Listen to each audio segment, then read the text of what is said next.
Hello my lovely viewers, তোমরা সবাই কেমন আছো? আশা করি তোমরা সবাই ভালো আছো। জানো তো, মাঝের বেশ কিছুদিন নানান ব্যস্ততার কারণে আর ভিডিও শেয়ার করা হয়নি।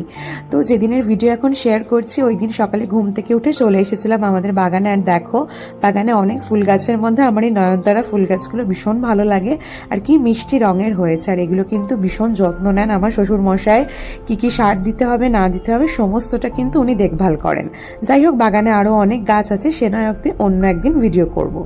তারপরে সারাদিনটা মোটামুটি কাটিয়ে দুপুরে লাঞ্চ করে কিন্তু এখন দুজনে একটু বেরিয়ে পড়েছি। তার কারণ যাচ্ছিলাম একটু শপিং করতে, কারণ আর বেশি দিন হাতে নেই।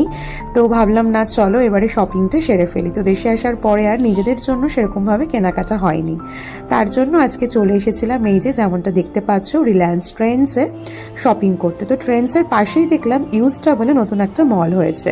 যদিও বা এটা কতটা নতুন আমি জানি না, কিন্তু লাস্ট ইয়ারে কিন্তু আমার চোখে পড়েনি। তাই ভাবলাম ট্রেন্ডসে ঢোকার আগে একবার একটা এক্সপ্লোর করি। যদিও বা এদের কালেকশন আমার খুব একটা ভালো লাগেনি, আর জানো তো যে দু একটা ভালো লাগছিল সেগুলোর আবার সাইজ অ্যাভেলেবেল নেই। তো যাই হোক, তারপরে চলে এলাম ট্রেন্ডসে। আর ট্রেন্ডসে এসে পড়লাম আর এক বিপদে। ওদের রিনোভেশনের জন্য কিন্তু সমস্ত জেন্টস লেডিস কিডস সমস্ত কিছু একদিকে করে দিয়েছে, যার ফলে সেটা খুবই সমস্যাদায়ক। আর সেই প্রচণ্ড ভিড়, সে লোকে গিজগিজ করছে আর কি, সবাই এক জায়গাতে ঘুরছে।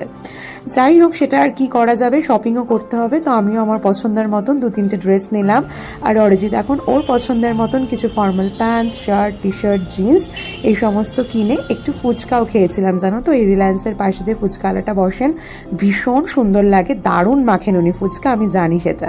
তো ফুচকা খেয়ে আবারও চলে এসেছিলাম বেহালাতে, কারণ বেহালাতে আমাদের টুকিটাকি কিছু কেনার ছিল, আমার। তো এখন কিন্তু চলে এসেছি বেহালা পুরাতন বাজারে, কারণ শাখারির কাছে একটু শাখাপলা পড়ার ব্যাপার আছে। এই যে পুরনো বাজারে আমি চলে এসেছি, যদিও বা সেটার আর ভিডিও করা হয়নি। আর তারপরে কিন্তু জুতোও কিনেছিলাম, তো সেই ভিডিওটা করেছিলাম, কিন্তু কোনো রকমভাবে জানো তো সেই ক্লিপিংসটা ডিলিট হয়ে গিয়েছে। তারপরে বাড়ি ফিরে কিন্তু একটু চাউমিন খাচ্ছিলাম, আর এই এগ চাউমিন খেতে আমার ভীষণ ভালো লাগে। তারপরে চলে এসেছিলাম দুজনে মিলে আমাদের একটু বিয়ের ভিডিও দেখতে। হঠাৎ করেই আমি শুনছি যে ল্যাপটপে অরিজিৎ এই বিয়ের ভিডিও চালিয়েছে, আর দেখা মাত্রই কিন্তু বসে পড়েছিলাম বিয়ের ভিডিও দেখতে। তো বেশ ভালো লাগে, আর সেই বিয়ের দিনের সমস্ত কথাও কিন্তু মনে পড়ে যায় ভিডিওগুলো চললেই। তারপরেই দুপুরবেলা এসেছিল নায়িকার একটা পার্সেল, তো সেটাই এখন আনবক্স করে দেখছি সব ঠিকঠাক আদৌ এসছে কিনা। তো এরকমভাবে আজকে দিনটা কাটালাম। তো চলো, এখনের জন্য টাটা।